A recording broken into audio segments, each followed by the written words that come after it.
What's on my sensory tray? First, we have the sensory light, which isn't on the tray, but is still important. We have this honey timer thing, this sugar stress ball,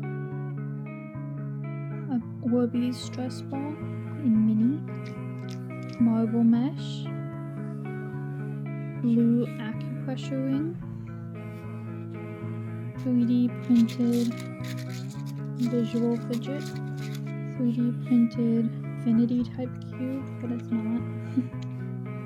It's hard to do with one hand. Clickies, Crazy Aaron's putty, and magnet fidgets. I can't get it out! And that was all the items on my sensory tray. I hope you have a wonderful day.